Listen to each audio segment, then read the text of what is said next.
Welcome to Total Politik, welcome to acara diskusi sore, sore bergembira. Sore-sore bergembira. Seperti biasa Total Politik kan nih basa-basi presenter nih dah.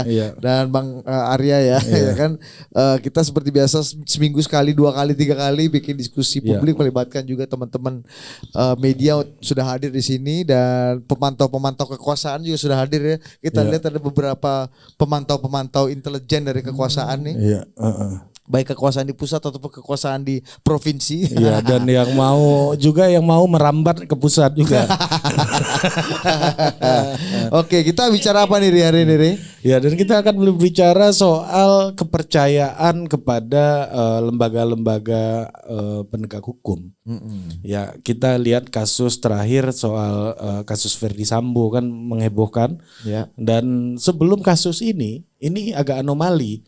Kepercayaan publik kepada KPK itu berada di bawah polisi di banyak survei sebelumnya. Ya kan? Apakah dengan kasus ini, apakah ini kan banyak berbicara momentum perbaikan Polri gitu. Tetapi juga ini isunya jika ditarik lebih besar lagi ini menjadi sebuah upaya untuk perbaikan lembaga hukum kita secara menyeluruh karena memang misalnya dari kasus Satgasus gitu misalnya ada sebuah kekuasaan yang terlalu dominan di dalam tubuh kepolisian. Nah ini kan power yang terlalu berlebih ini kan harus diawasi. Jadi memang check and balances antar lembaga penegak hukum kayaknya tidak berjalan dengan optimal selama ini gitu. Ya, sekarang baru rame tentang Satgasus katanya ada sistem, ada struktur di dalam struktur gitu kan. Sementara ya ini berjalan bertahun-tahun dan akhirnya setelah kasus ini rame baru orang semua mengeroyok gitu kan. Minta ini audit, melanggar audit, gitu. Ini dananya ilegal macam-macam dan dipergunakan juga untuk ilegal. Dan yang juga anomali Ri, ketika bicara mengenai persaingan lah antara kepolisian dengan KPK terus menerus nih kan kalau dulu kita kenal ada Cicak Buaya. Tiba-tiba ini ada saya nggak tahu nih apa nih apa Oh enggak ada orang buka soalnya iya kalau ada cicak dan buaya ada satu lagi yang bisa menyusul tiba-tiba menyalip di perempatan namanya lain. Kejaksaan Agung. Kalau kita lihat Kejaksaan Agung beberapa waktu terakhir justru tampil impresif dengan pengungkapan kasus-kasus big fish gitu kan. Dan dirayakan dengan rompi pink ini kan. Iya kan, rompinya warna pink. Ini rompi oranye apakah udah mulai tergantikan dengan rompi pink itu juga pertanyaan-pertanyaan publik hari ini. Dan rasanya buat publik kayaknya sejak era Baharudin Lopa. Halo, selamat malam Mbak Esther, silakan. Lu kasih tempat duduk dong Manis. Iya, nggak apa Mbak Esther, silakan Mbak. Nyebrang aja Mbak, silakan. Ini bebas Mbak. Ini diskusinya. Iya. Cuma kita kalau nyebrang gitu permisi sama Bang Ferry aja senior kita kan ya kan. Kasih mic dulu, kasih mic. Saya kalau tahu datang begini, datang juga saya. Loh memang kita diundangnya datang. Iya, makanya. Da Ferry ini. Kita berharap Da Ferry datang. Kenapa enggak datang? Da Ferry sebagai penguasa selatan ini kan juga harus dikukuhkan di sini kan, sebagai anak Jaksel kan. Iya kan? Da Ferry Senopati ini. Ari tidak salah, Budi yang salah. Nah, ini primordialistik berguna di dalam penentuan salah dan tidak salah ini. Jadi makanya politik identitas ditolak sama perantauan Padang. Tapi kalau mau belanja warungnya punya orang Padang. Jadi apalagi kurang kiri sini. Oke. Jangan didesak gua ke sini. Jangan lu. Yang perlu kita desak nih aparat hukum kita hari ini. Jadi tadi kita Mbak Esther, Mbak Lola, jadi kita bicara mengenai kepercayaan publik terhadap penegak hukum, kasus Verdi Sambo 2 dan 3, ini kepolisian mendapatkan sorotan yang sangat tajam, sementara KPK dinilai kayaknya berhasil nih. Berhasil apa? Berhasil di pencegahan. Karena penangkapannya nggak sebanyak dulu, nggak sefestif dulu. Kalau sementara di tikungan terakhir ini Kejaksaan Agung agak gagah. Banyak sekali penangkapan big fish dan rasanya ini sejak era Baharudin Lopa nih ini kali paling festif nih Kejaksaan Agung ya. Dan kita juga terkaget-kaget dengan isu entah ini benar atau enggak temuan uang berapa ratus miliar di rumahnya Sambo gitu misalnya. Kok uang sebanyak ini bisa nggak kedetek di situ sama penegak hukum lainnya gitu kan. Betul. Ini kan jadi pertanyaan-pertanyaan publik yang juga jangan-jangan memang itu tadi check and balancesnya nggak bekerja satu sama lain. Nah, gitu. bagaimana cara kita percaya atau tidak percaya, bagaimana kita percaya atau skeptis terhadap lembaga penegak hukum, dan bagaimana kita mengukur ketiga lembaga penegakan hukum sekarang dalam memperkuat dan menopang demokrasi kita. Nah, sudah hadir di tengah-tengah kita di studio. Yang pertama ada Mbak Lola Esther dari Indonesia Corruption Watch. Iya. Thank you Mbak Lola. Aku panggil Mbak Lola, Mbak Esther. Sama aja sih. Iya, Mbak Lola, asal jangan Enaknya dipanggil aja. KPK ya. Jangan kan. Iya, kan kita menghindari dipanggil KPK semuanya. Yang kedua, seorang pengamat politik. Iya. Pengamat politik dari Kabupaten Agam. Nah, Iya. Iya. Yang sedang dititipkan di Tanah Abang 3 CSIS. Betul. Arya Fernandez. Arya Fernandez. Jangan dititip di ini aja ya. Di rutan. Iya, karena di dekat kantor Anda itu Mako Pas Pampres, Bos. Dan yang ada di Zoom. yang agak sombong Iya. tidak mau bersama kita pada malam hari ini, udah kita- menjaga jarak. Ya, Iya. kita tahu Anda senior banget, tapi tolonglah ada Iya. karena enteng. Nah, ya kan? Coba Nggak perkenalkan boleh. deh. Iya. Ferry Amsari. Iya. Dulu itu dah kalau di Nggak boleh, Hollywood. boleh nggak saya komentar soal orang Padang di Tanah Abang itu? Ayo boleh. Masa cuma dia yang di Tanah Abang mengerjakan penelitian? Orang Padang semua di sana jualan, Bre. Itu bukan Tanah Abang 3 tapi udah Metro Tanah Abang dah orang Padang dah. Metro Tanah Abang. Oke. Metro. Langsung aja kita mulai, Ri. Kita Iya. mulai dari mana dulu? Dari nih? udah Ferry dulu. Aduh, Nah, meskipun dia nggak mau datang ya, tapi nggak apa-apa lah. Iya, Karena kita tua kasih aja, lah dulu. Kita kasih Iya. kesempatan dulu. Ini di masa awal. berdasarkan umur aja.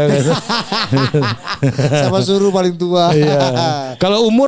Kalau masalah umur menghormati orang nggak apa-apa kan, yang nggak boleh umur merendahkan orang gitu. Betul. Ini kita agak hati-hati nih ngomong nih. Kita junjung tinggi. Karena kalau di Los Angeles dulu kalau Frank Sinatra mau nyanyi itu selalu MC-nya ngomong gini, please welcome the great Frank Sinatra. The Great Ferry Amsari, silakan dah.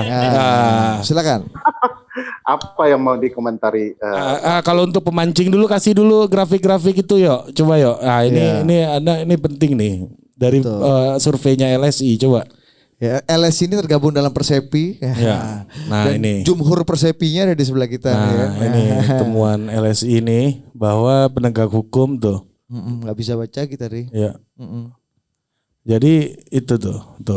Nah, ini kepercayaan terhadap lembaga nih. Tentara agak tinggi nih ya, Ri. Ya TNI selalu di atas tuh, walaupun kita udah meninggalkan supremasi militer gitu ya, tapi selalu orang percaya aja gitu. Presiden, Polri, Kejaksaan, ya ini kayaknya sebelum isu Sambo ya ini survei ini ya. Iya pasti. Nah ini KPK berada jauh di bawah nih. Biasanya KPK tuh top 3 selalu tuh. Nah gimana udah Ferry melihat realita hari ini dengan kasus penegakan kepolisian dan juga KPK sekarang? Ya, soal apa yang disampaikan Ari dan Budi tadi ya, kenapa terjadi perubahan yang cukup signifikan ya. Tapi beberapa teman-teman ya dalam kajiannya sudah menduga bahwa lembaga seperti KPK di periode Pak Firly Bahuri ini memang akan mengalami tingkat kepercayaan yang sangat rendah karena memang secara figur saja pimpinan KPK itu bermasalah ya. Ada berbagai kasusnya yang bisa dikatakan cukup besar. Belum lagi KPK dilemahkan secara ketentuan undang-undang sehingga hampir bisa dikatakan tidak memiliki taji lagi untuk kemudian sungguh-sungguh melakukan pemberantasan korupsi. Nah, di sana mungkin rasa karena ini persepsi ya, publik merasa tidak percaya kepada KPK. Nah, sebaliknya ada beberapa lembaga yang menurut saya secara politis sedang digerakkan untuk terlihat baik ya. Padahal kalau kemudian kita rata-ratakan apa yang sedang dikerjakan oleh lembaga-lembaga aparat penegak hukum itu kalau dilihat konteks keindonesiaan itu bisa dikatakan tidak berkembang secara signifikan. Yang kita lihat kan hanya Jakarta sebagai sentral ya, misalnya kejaksaan, gitu ya, terjadi upaya secara masif kasus-kasus besar masuk ke kejaksaan, tetapi tidak menyeluruh utuh di daerah-daerah. Begitu juga apa yang terjadi di kepolisian. Sesungguhnya orang sudah tahu salah satu permasalahan proses penegakan hukum adalah di hulunya penegakan hukum, yaitu kepolisian, gitu ya. Tetapi karena ini penyakitnya sudah lama ya, dan bisa dikatakan publik baru kemudian mengingat kembali problematika yang ada di kepolisian setelah kasus Sambo itu. Jadi persepsi publik juga sangat bergantung dengan pemberitaan teman-teman media ya, sehingga itu mempengaruhi cara pandang ke lembaga-lembaga tertentu. Nah, memang persepsi publik ini perlu digali dengan penelitian yang lebih dalam, mumpuni apa penyebabnya, kenapa terjadi, apakah lembaga penegak hukum telah betul-betul berubah atau hanya gimmick semata, sehingga ini hanya yang terlihat hanya puncak gunung es ya, bukan perbaikan yang sesungguhnya. Itu mungkin saya respon ya dari hasil LSI itu. Mungkin kalau Arya yang melakukan, mungkin akan berbeda ceritanya ya, melakukan survei. Apa bedanya nih apa nih? Tudingan apa yang Anda mau sasarkan pada orang di sebelah saya ini? Kalau Arya saya yakin agak lebih berbeda saja. Tidak mungkin lah presiden nomor 2, mungkin agak nomor berapa gitu ya. Nah, nih ya apa namanya? Ya. Oke. Oh ya. Ya, gimana? Ini nggak boleh nyala satu, mati keduanya ini. Iya. Iya. Itu kalau lu mati you jump I jump. You die I die. Itu. Jadi ini keterbatasan. Ya, seperti seperti lembaga penegak hukum, kalau satu lemdak nanti yang lainnya juga ikut terserang lemdak ini kan. Ya, itu sebabnya saya enggak mau datang hari. Karena mikrofon nanti terganggu. Enggak, ini masih ada 2 lagi. Tenang aja. Masih ada 2 lagi dan 2 lipat nih. Nah, ini pertanyaan ya.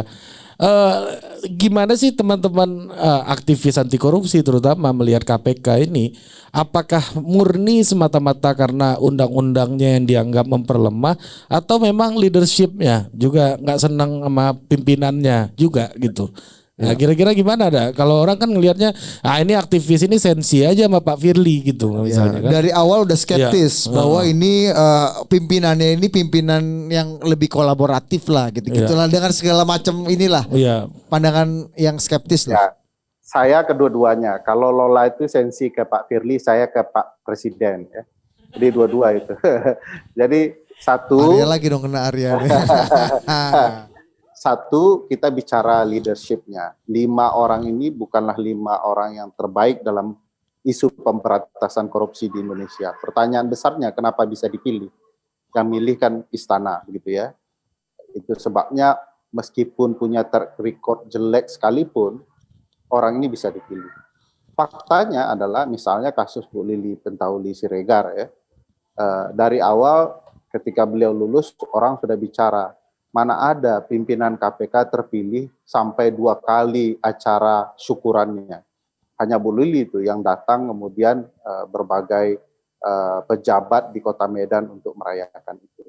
Dan kalau kita lihat, Pak Firly punya catatan buruk, misalnya kasus yang bisa dikatakan ada unsur konflik kepentingannya, coy-nya begitu ya, main tenis dengan orang yang diduga terlibat dalam perkara korupsi yang sedang ditangani KPK.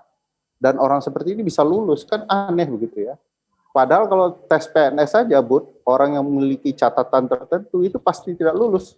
Apalagi kalau ikut TWK, itu saya yakin tidak lulus. Untungnya mereka ikut seleksi pimpinan. Gitu ya. Itu kalau zaman Orde itu nggak bersih lingkungan gitu dah ya. Nggak bersih lingkungan, kena di KTP-nya itu, Bud. Dan yang kedua, tentu saja ada payung besar yang namanya undang-undang yang membuat mereka kehilangan taji seperti dulu ya. Sehingga misalnya isu penguatan di soal pencegahan. Bagi saya apa-apaan itu ya, pemberantasan itu adalah konsep pencegahan terbaik gitu ya. Kalau konsep pencegahan itu dilakukan di semua tindak pidana, ya bisa-bisa kosong penjara kita. Kalau gagasannya seperti itu, aneh saja kalau untuk korupsi isu yang dikemukakan itu adalah pencegahan. Bagaimana dengan tindak pidana besar lainnya? Tindak pidana extraordinary lainnya, kenapa tidak digunakan konsep pencegahan juga? Ini kan bagi kita jangan-jangan memang undang-undang sedang merancang untuk memperkuat ya posisi para koruptor dalam hal-hal tertentu. Contoh misalnya ya, selain undang-undang ada PP 99 yang kemudian dihapuskan, sehingga kemudian jor-joranlah para koruptor mendapat remisi.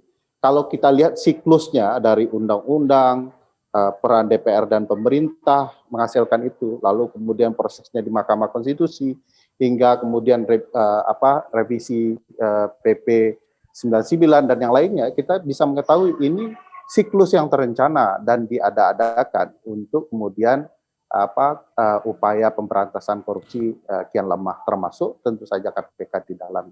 Jadi kalau menjawab pertanyaan Ari yang pendek dengan pertanyaan yang panjang begitu, sederhananya saya mau mengatakan bahwa Presiden merusak KPK dengan undang-undang sekaligus merusak melalui terpilihnya pimpinan KPK yang ada saat ini. Ini juga nih. Ini pernyataan ini sudah bisa membuat total politik dicegah enggak keberadaannya. Iya, paling kita tadi nggak kedengeran dah apa? Oh kok di mute sih dari tadi kamu nih? Ini sama operator di mute. Makanya saya tidak datang. Jadi lokusnya. Iya, kita paling mentok saksi-saksi aja dah kita. Nah, tapi gini dah. Jadi ini pertanyaan juga ke Daveri. Ini kan juga yang sangat heboh kan soal kepolisian nih. Bahwa dulu pernah Pak Sudirman Said di sini ya, kita diskusi sama Pak Sudirman Said bahwa beliau mengatakan kalau KPK itu sejarahnya dulu itu untuk bersihin sapunya. Kalau sapunya udah bersih, maka untuk nyapu pasti hasilnya juga bersih lantainya gitu. Nah, ini dalam kasus Sambo ini misalnya ditemukan misalnya dugaan uang, ditemukan Satgasus yang begitu powerful gitu. Ini kan harusnya ini menjadi target utamanya KPK gitu. Ya, tapi ternyata selama ini juga dari KPK sebelumnya ini udah ada dan juga di KPK sekarang malah isu yang nggak berhubungan yang kemudian mengungkap masalah ini ke publik gitu. Penembakan gitu misalnya, ke pembunuhan. Malah mengangkat itu. Nah, apa yang membuat selama ini agak sulit dah antara KPK dan lembaga penegak hukum lainnya, dalam hal ini kepolisian gitu. Artinya check and balance itu bukan ke lembaga luar tapi harusnya ke antar lembaga penegak hukum. Kalau nangkap bupati kan langsung diraumpi oranyein udah selesai itu urusan sama KPK kan. Ini tentang trias politika di lembaga penegak hukum lah, antara kejaksaan, polisi dan KPK. Ya, silakan Daveri. Jadi begini, kalau kita baca undang-undang KPK yang awal ya, kita bisa mengetahui di ketentuan umum, di penjelasan umumnya bahwa KPK itu memang lembaga extraordinary yang dibentuk untuk tugas memberantas korupsi karena penegak hukum yang ada tidak sanggup melakukan itu.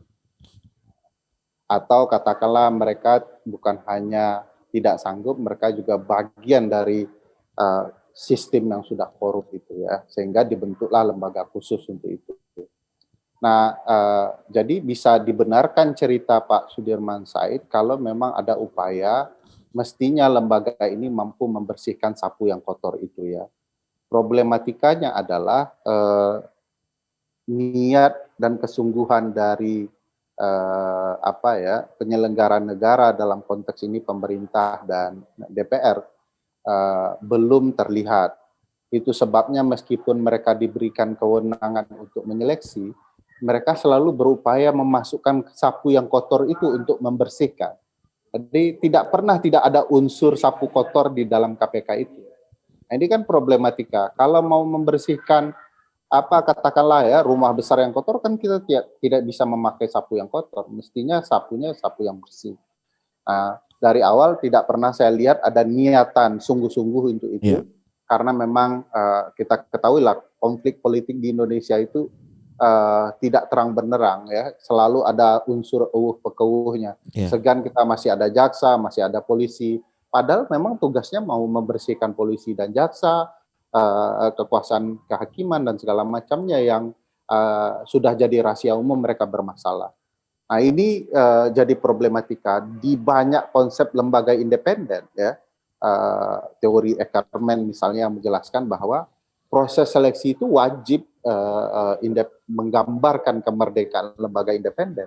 Nah proses seleksi kita tidak menggambarkan itu, malah lembaga-lembaga yang dinyatakan korup ikut kemudian melakukan seleksi. Di sini salah kita di titik awal ya, melahirkan lembaga itu bidannya sudah salah, jadi wajar saja kelahirannya kemudian menimbulkan masalah baru. Iya, jadi kalau ya dah, lanjut. Nah, ya jadi hipotesa bisa dikatakan sudah simpulan ya, bukan hipotesa apa yang disampaikan Pak Sudirman Said itu kalau melihat problematika itu bisa dibenarkan. Nah, tinggal sekarang siapakah yang bisa menentukan perubahan yang signifikan ya dengan kondisi politik Indonesia yang tarik mundur, pekewo dan segala macamnya itu. Pilihannya adalah di presiden. Kenapa? Dalam sistem presidensial itu sentral kekuasaan ada di presiden. Misalnya Undang-Undang Dasar aja bilang bahwa pasal 20 ya, bahwa DPR itu memegang kekuasaan membentuk undang-undang. Faktanya presiden itu dari 5 tahapan membentuk undang-undang, kelima-limanya ada presiden. DPR hanya di 4 tahapan. Jadi sentral kekuasaan ada di presiden. Kalau presiden betul-betul berniat ya mau membuat Indonesia bersih dari korupsi, dia bisa terlibat dalam pembentukan undang-undang yang baik, proses seleksi yang baik, agar kemudian KPK itu betul-betul diisi orang-orang yang terbaik. Nah, sejauh ini saya belum melihat ya ada presiden yang betul-betul kemudian sungguh-sungguh melakukan upaya penguatan KPK dan sungguh-sungguh dalam pemberantasan korupsi. Apalagi Presiden Joko Widodo itu jauh sekali ceritanya ya. Bukannya dalam penegakan hukum eksekutif atau dalam hal ini pemerintah harus betul-betul menjaga jarak dari macam-macam gitu. Bahkan jangankan naruh sapu ya, menawarkan sapu-sapu untuk masuk aja itu nggak boleh sebenarnya gitu. Nah, gimana dah persepsi bahwa harus ada jarak di antara pemerintah eksekutif yang nantinya akan diawasi, akan dilidik gitu ya, dengan lembaga-lembaga penegak hukum gitu. Faktanya kan tidak demikian, Bud. Faktanya pemerintah dengan berbagai kekuasaan bisa sangat terlibat. Nah, kalau presidennya baik, dia akan menjauh dari keterlibatan itu. Itu salah satu cirinya. Jadi misalnya ada beberapa ciri lembaga independen yang baik. Salah satunya dia dicantumkan di Undang-Undang Dasar. Kita tidak pernah KPK ada di Undang-Undang Dasar ya, di konstitusi. Proses seleksinya mandiri, jauh dari kekuasaan eksekutif, legislatif, yudikatif. Dia mandiri, terpisah. Nah, lalu kemudian dijamin kepastian hidupnya dari dia bekerja sampai kemudian pensiun. Nah, ini juga jauh dari KPK, apalagi setelah jadi PNS. Nah, siapa yang bisa kemudian menjauhkan KPK dari ini? Salah satunya cabang kekuasaan eksekutif. Nah, sejauh ini bukannya menjauhkan KPK dari cabang-cabang kekuasaan lain, eksekutif malah berupaya merangkul menjadikan bawahan, termasuk Mahkamah Konstitusi kan, dengan putusannya. Bahwa KPK itu adalah cabang kekuasaan eksekutif. Ada profesor hukum tata negara, saya tidak usah sebut namanya, karena dia gurunya Ari di UI gitu ya. Tidak bagus untuk masa depan saya. Kalau siapa tahu. Tentu begitu Anda ngomong gitu, kita langsung cari semua siapa ini orang. Ya, kalau dia mengatakan KPK itu tidak mungkin yudikatif karena tidak membuat putusan, tidak mungkin legislatif karena tidak buat undang-undang, ya pasti eksekutif. Nah, teori yang dia baca itu teori tahun 1700-an, udah lama sekali. Teori hukum tata negara tahun 2000 menyebutkan ada 5 cabang kekuasaan. Salah satunya lembaga independen yang seperti KPK itu, yang cirinya jauh dari kekuasaan eksekutif, legislatif, dan yudikatif. Jadi, nah, ini singkat aja dah. Singkat aja dah. Berarti udah mau mengatakan nih di sini. Iya, udah mau mengatakan nih singkat sebelum kita lempar ke Mbak Lola ya. Berarti KPK ini fix sekarang memang alat politik gitu. Udah mau menyebutkan kayak begitu. Oh iya, saya yakin ya dengan KPK yang sudah terdistorsi kepentingan politik, suatu waktu akan bisa digunakan baik untuk kepentingan 2024 atau kepentingan politik yang lainnya. bukan berarti tidak ada orang baik di KPK, masih banyak. Yang tidak baik itu mayoritas kan pimpinannya saja. Jadi dia yang benar tuh, silakan tanya Lola kalau perlu. Kenapa Anda buang badan ke Lola? Kenapa Anda cari dukungan? Iya. Supaya nanti kalau dipanggil, lembaga survei. supaya kalau dipanggil nanti tidak sendirian. Berarti dipastikan tuh ya, pimpinannya nggak baik gitu. Karena begini, ada teorinya, begitu dia proses seleksinya tidak bermasalah, sudah dipastikan dia tidak independen. Kalau dia tidak independen, dia partisan. Oke, nah, Mbak Lola ini ditanggapi aja nih. Ini bagus sekali. Ya, udah kesimpulannya udah jelas bahwa sapunya kotor dan ya karena kotor itu bisa dijadikan alat sapu untuk siapa aja. Ini Dafer udah di kesimpulan itu tadi. Dan kepemimpinannya banyak yang bermasalah, kata Dafer tadi, banyak yang tidak baik, dan undang-undangnya membuat KPK itu diperlemah dan akhirnya ya menjadi alat politik termasuk untuk 2024 gitu. Agak mantap tadi. Silakan. Anda dijebak untuk mengomentari kalimat terakhir dia yang akhirnya menyeret kita semua. Intinya omongan dia dari tadi cuma itu sebenarnya. Dia jelaskan soal 5 cabang kekuasaan, 5 cabang ini kan. Arya Fernandes pusing pula tadi dengernya. Ayo Mbak Lola. Ya kayaknya kalau pimpinan KPK bermasalah bukan rahasia ya. Maksudnya dari saat proses seleksi aja kita udah nentang kan. Terutama pimpinannya sekarang, ketuanya Firly Bahuri itu kan jelas banget ya, track recordnya tuh nggak ada bagus-bagusnya gitu. Dan bagaimana KPK di masa Firly Bahuri jadi deputi penindakan itu juga punya catatan serius gitu, karena dia ada dugaan bahwa ketika ada dugaan pelanggaran etik atau pelanggaran etik itu diduga terjadi, itu tidak langsung ditindaklanjuti, dia malah dipulangkan gitu kan ke lembaga asalnya atau ke korsa asalnya, sehingga ya asumsinya karena tidak pernah ada forum pembuktian, jadi ya dianggap nggak ada aja gitu. Itu juga ada dosa dari kepemimpinan KPK yang lama, sehingga akibatnya ya kita tuai sekarang. Ya gitu. katanya Dafer relatif lebih baik katanya orangnya katanya. Kalau dari sisi kepemimpinan secara kumulatif memang lebih baik, tapi untuk satu isu itu dan mungkin juga buku merah gitu ya, itu jadi catatan juga bahwa karena ketidaktegasan para pimpinan yang lama itu kita tuai juga badainya sekarang gitu. Jadi ini sebetulnya kumulasi juga bagaimana kemudian KPK itu sejak lama paling tidak kalau bisa di track paling relevan lah dalam konteks kepemimpinan Jokowi dari 2015. Itu yang paling mudah untuk kita track ketika dan ini juga tadi aku menarik juga ketika pembahasan soal harusnya KPK kan bersihin sapunya gitu. Tapi kalau kita ingat-ingat kembali ketika KPK mau bersihin sapu terutama korsa yang kepolisian gitu ya. Kakor Lantas misalnya itu salah satu contoh juga. Kemudian ketika Budi Gunawan gitu ya, itu kan juga perlawanannya luar biasa. Jadi KPK hampir setengah mati tiap kali mereka menindak kasus korupsi yang melibatkan pejabat kepolisian gitu. Jadi di satu titik kita artinya gini, kalau misalnya agak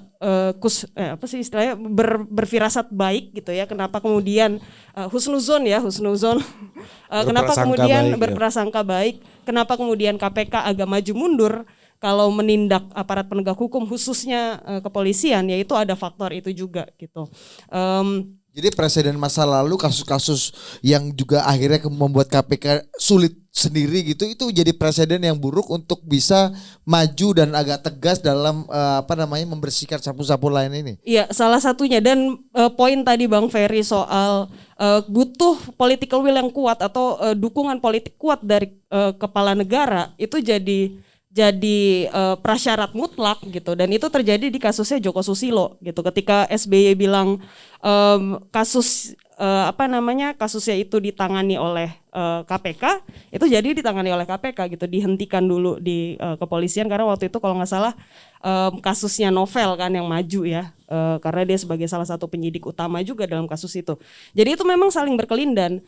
Karena KPK dan segala konteks yang mengelilingnya itu tidak ada dalam ruang hampa, artinya mereka saling berkait satu sama lain, sehingga apa yang terjadi tadi misalnya kalau dari 2019 bicaranya soal seleksi capimnya, kemudian ada revisi undang-undang KPK-nya dan kemudian putusan MK dan lain sebagainya, itu kita jadi bisa merangkai dengan lebih utuh gitu. Kenapa kemudian KPK ini jadi ada di titik seperti ini? Dan bayangkan kalau sekarang ketuanya adalah kepolisian gitu. Orang dari kepolisian yang dia bahkan belum mundur dari jabatan, artinya dia masih anggota kepolisian gitu. Dia tidak meninggalkan jubah itu. Bayangkan dia masuk ke KPK gitu. Sebuah lembaga yang harusnya dual loyalty itu tidak terjadi gitu. Apalagi kalau dia ada di tingkat pimpinan. Itu kan bahaya betul dan itu terbukti akhirnya.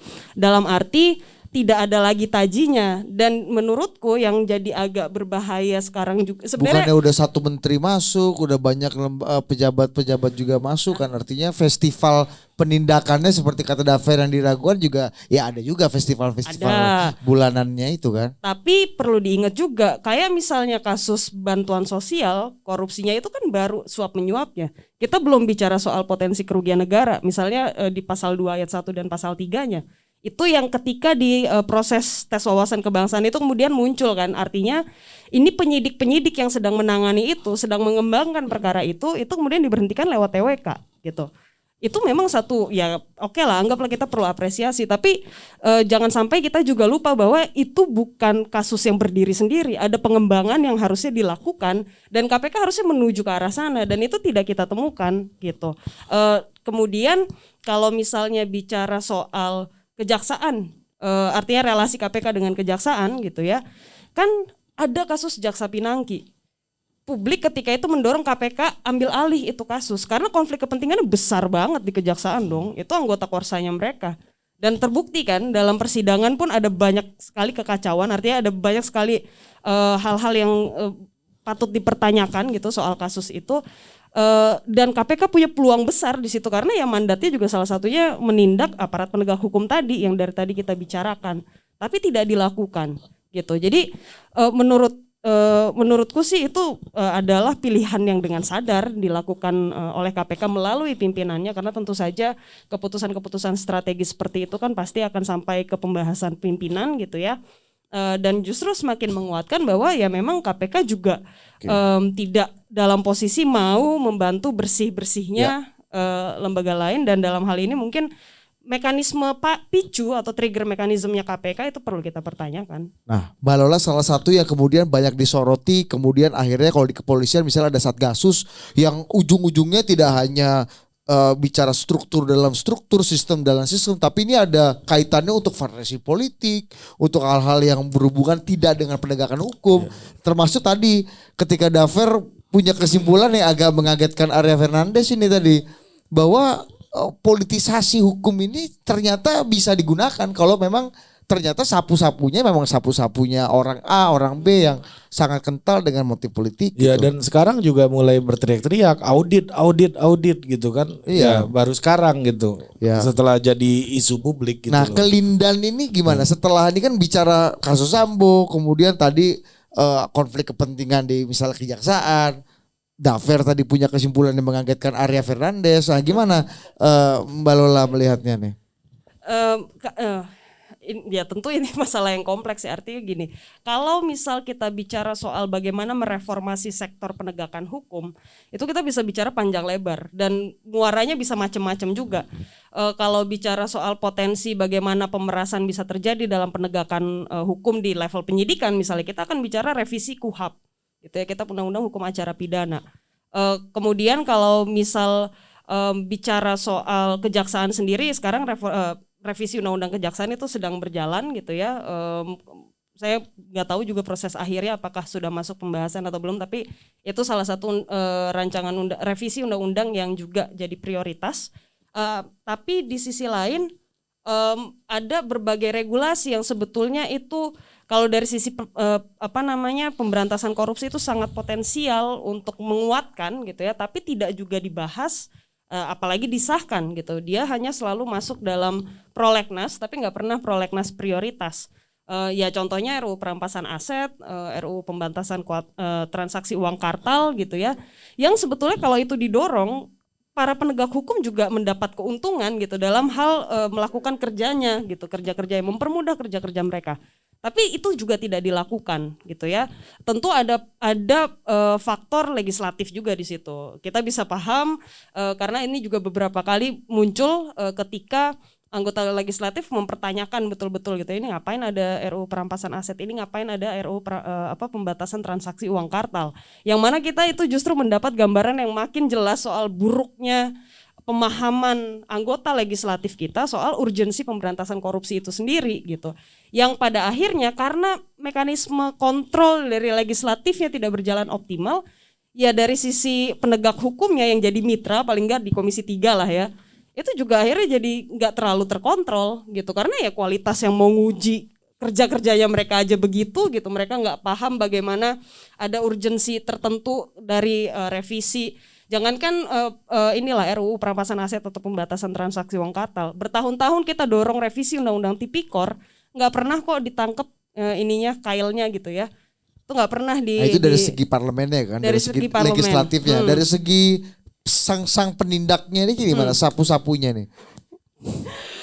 Aduh, kalau misalnya ketika kelindan dengan politik tadi kan, ini kita aja nggak kepikiran tuh dia sampai akhirnya dimunculkan sama Dafer ini kan.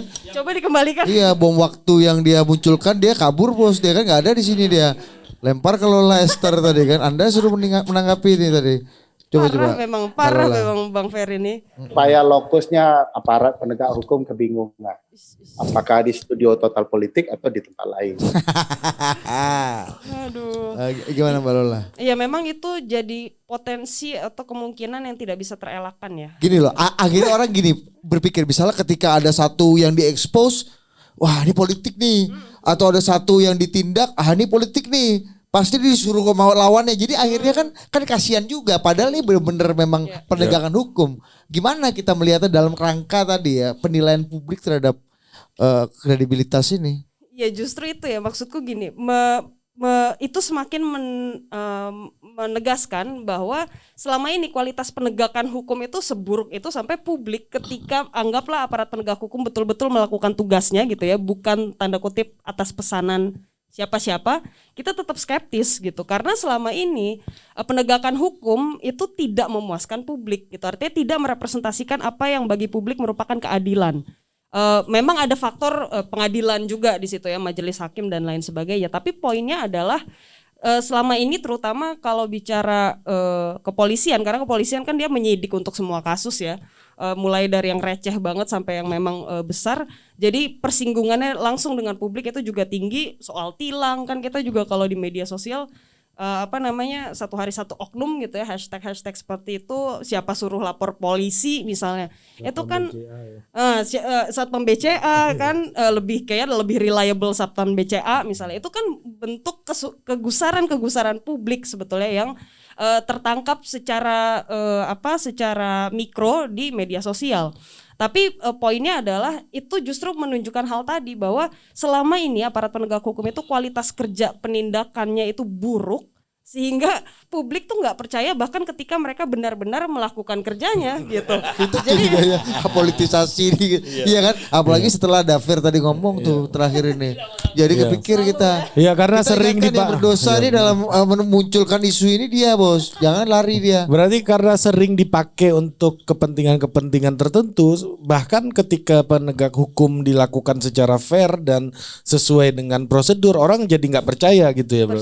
Persis, karena memang ada ya ingatan publik, meskipun sering kali bilang ya ingatan publik kita pendek gitu ya, tapi ada hal-hal yang melekat gitu. Kita juga ingat bahwa ya orang-orang ini atau lembaga ini yang oknumnya jadi mayoritas gitu ya, jadi bukan oknum lagi, itu bermasalah gitu, betul-betul bermasalah dalam menjalankan tugasnya mereka. Jadi kalau Ari sekali, 2 kali, 3 kali bohong sama istrinya, dia benernya keempat ada yang nggak bohong juga sama istrinya kan. Ya termasuk itu KPK, kepolisian maupun kejaksaan berarti Mbak. Ini ya. Iya, dan terutama KPK yang kepemimpinan sekarang tentu saja ya, karena ya memang seproblematik itu. Iya, masa jadi balik lagi ke omongan Budi tadi, bahwa ini banyak menteri-menteri yang difestivalkan lah gitu beberapa kali. Nah, big fish lah ya. Iya, dengan langkah tersebut kepentingan politik apa yang kira-kira Mbak Lola sebagai peneliti ICW tangkap gitu dari langkah yang diambil oleh KPK hari ini? Kalau Anda tidak bisa atau tidak mau menjawab, kita lempar ke yang sana nih. Kalau Anda call a friend. Menurutku sih tentu ketika ada pun yang kita anggap sebagai big fish, dia kan sebetulnya bukan yang bisa kita anggap sebagai pengendali gitu. Kalau kita mau rujuk lebih jauh lagi, dan ini sebetulnya ada banyak kasus paling tidak di masa lalu ya rujukannya, karena kan kalau kasus yang sekarang tuh paling enggak untuk bansos itu kan belum kelihatan lagi karena nggak dilanjut ya. Untuk penindakan di sisi kerugian negaranya. Benur gitu misalnya. Benur misalnya. Menurutku justru meskipun dia levelnya anggaplah menteri gitu ya, tapi mungkin pertanggungjawabannya harus kita minta sampai ke atasnya gitu. Artinya misalnya partai politiknya apakah mendapat keuntungan dari perilaku korup yang mereka lakukan gitu. Dan itu harus sampai ke ujung sana harusnya, karena kalau kita ambil contoh waktu dulu kasusnya Nazarudin itu kan akhirnya boroknya kelihatan banget ya, bagaimana posisinya dia sebagai bendahara parpol itu ternyata sebegitu strategisnya untuk nentuin anggaran. Dan apalagi dia dibanggar gitu, jadi udah bendahara, dia dibanggar pula, dia bener-bener punya keleluasaan buat utak-atik anggaran, dan pada ujungnya itu berkontribusi pada pendanaan parpol gitu. Nah itu kan harus sampai sana dong gitu. Kalau misalnya anggaplah KPK mau pencegahan gitu ya justru reformasilah partai politik itu gitu, karena itu kalau misalnya kita aja yang ibaratnya orang publik luar gitu ya, yang bukan bekerja di KPK, pola itu bisa kita tangkap, masa iya KPK nggak bisa sih gitu. Kalau kata Dafer tuh pencegahan yang baik adalah dengan penindakan. Iya kan? Iya, jadi ya intinya sih kalau misalnya ini sama kayak berhadapan dengan kata Mbak Lola tadi, berhadapan dengan kepolisian yang juga KPK-nya mulai berhitung-hitung gitu. Menghadapan nama parpol juga hitung-hitung juga. Iya, ada pada gue dikerjain nanti kan. Gimana? Ya itu tentu saja ada kemungkinan seperti itu ya, apalagi ya kalau kita lihat ya karena anggota legislatif ya tentu dari partai politik, kecuali misal DPD gitu ya, tapi ya kalau legislatif yang berurusannya sama KPK-nya paling enggak atau penegakan hukum ya tentu itu dari partai politik. Tentu ada hitung-hitungan ke arah sana, tapi juga di sisi lain ada kita tidak bisa kemudian menganggap bahwa publik ini paranoid ketika kita bilang harusnya nggak cuma dia, ini kayaknya KPK nggak tuntas nih, karena memang harusnya ke arah sana gitu. Jadi kalau selama KPK tidak bisa mematahkan keraguan publik ya, sampai saat itu pula kerja-kerja KPK akan terus ditagih gitu ya, penyelesaiannya tuh harus sampai ujung dong gitu. Ini termasuk kekecewaan atau skeptisisme Anda itu termasuk kepada kejaksaan juga nggak sih, yang belakangan ini agak paten barang ini nih secara festif ya. Dafer gimana Dafer? Sebelum ke Bang Aryan, ini kan dari tadi bicara pesimistis saja semua, sapu kotor terus kan, politisasi. Anda tadi terakhir kesimpulan. Ini ada kejaksaan nih barang bagus yang nggak tahu ya, secara festival ya. Kita lihat ini Woodstock lah gitu. Repertoar lagunya bagus-bagus gitu, dan line up artisnya juga oke. Gimana dah? Saya ingin membantah dua kesimpulan dari Budi yang salah. Satu, pertama bahwa tidak benar kalau Ari membohongi istrinya itu 1-2 kali. Saya pikir lebih dari 10 ya. Nanti silakan Arya melakukan penelitian itu. Kedua, kita tidak bicara soal kita tidak optimis. Kita optimis tetapi rasional. Cara optimis yang rasional itu mengetahui problematika apa yang sedang terjadi dan bagaimana cara menyelesaikannya. Nah, kadangkala kita terjebak, begitu kita tahu problematika yang terjadi, tahu cara menyelesaikannya, tetapi orang yang punya kekuasaan untuk menyelesaikannya tidak bergerak sebagaimana mestinya. Nah, ini ada yang putus asa sampai ke tingkat ini. Saya jauh dari level itu. Saya optimis terus, karena selalu digedor sama teman-teman ICW dan CSIS bahwa hidup itu harus terus optimis kan gitu. Nah, optimis saya yang terukur itu ICW udah mulai lempar anduk nih dia bentar lagi mau lempar anduk putih nih. Nah. Nah, saya berpikir kalau kita mengetahui problematikanya dan tahu cara memperbaikinya, di sanalah letak optimistik kita tentang masa depan Indonesia yang jauh lebih baik, terutama dalam pemberantasan korupsi. Kalau kita mau memperbaiki polisi dan kejaksaan sehingga sampai dengan kekuasaan kehakiman, saya pikir akan banyak terjadi perubahan yang serius. Nah, syarat memperbaikinya ini yang harus tentu butuh momen tersendiri, tetapi juga butuh figur yang betul-betul tahu cara melakukan perubahan. Nah, yang menarik kalau mereka tahu misalnya di kepolisian, bagaimana kalau kita komposisi ulang kepolisian Republik Indonesia itu. Misalnya tidak hanya bicara mereka itu tersentralistik. Kalau tersentralistik mereka, dengan terjadi berbagai kejahatan di lingkaran mereka, tentu ini akan menimbulkan jiwa korsa tersendiri. Mereka akan kompak. Tapi kalau agak dibelah ya, misalnya walaupun ini tentu akan ada nuansa semi federalisme, misalnya masing-masing daerah punya kekuasaan tersendiri terhadap kepolisiannya. Di kajian Pusat Studi Konstitusi ada yang namanya pemolisian masyarakat, begitu ya. Dan salah satu gagasannya itu memisahkan polisi sentral dan polisi daerah. Kejaksaan itu bagaimana menjadi pimpinan dari proses penyelidikan. Kejaksaan dan kepolisian harus patuh pada kekuasaan kehakiman. Seluruh hal ini, Bud, bisa diperbaiki kalau kesejahteraan mereka benar. Jangan disuruh orang nangkap penjahat tetapi gajinya gaji rendahan. Itu kayaknya kemarin di DPR itu malah dikritik upaya dan langkah fakta-fakta yang menunjukkan sederhanaan ini dah. Jadi lebih dari cukup barang ini, bahkan nggak boleh terlalu pamer bahkan. Nggak, saya bisa membahas soal gaji kepolisian itu, polisi, jaksa dan hakim itu tidak layak sehingga sangat mudah kemudian untuk digerogoti, itu banyak faktanya ya. Kalau Budi sempat ke daerah-daerah tuh, rumah dinas hakim itu seperti kandang kalau saya mau bahasa Padang kan kandang kambing gitu ya. Itu sangat menyedihkan bagaimana seseorang yang dia punya kekuasaan menentukan nasib orang lain, dia tidak diletakkan secara terhormat. Ini bukan untuk mereka hidup bermewah-mewahan ya, tetapi yang kemudian menjaga marwah mereka. Oke. Itu sangat penting. Apalagi polisi itu yang ada di jalan-jalan yang mengatur tiap pagi kendaraan kita. Itu gaji mereka jauh sekali dari jenderal. Makanya kita usulkan konsep meritokrasi ya. Jenderal itu gajinya harus 10 kali lipat dari anggota polisi terendah. Jadi dia mikir kesejahteraan dia sekaligus memikir kesejahteraan bawahannya. Nah, ini kan tidak mau itu di DPR itu mengerjakan konsep gagasan reformasi di tubuh aparat penegak hukum. Kenapa? Semuanya berharap aparat penegak hukum ini korup supaya kemudian bisnis korup mereka bisa berjalan dengan baik. Ini beda baru lagi nih. Kesimpulan baru yang Lola Esther mau nggak nanggapin barang liar ini bos ada.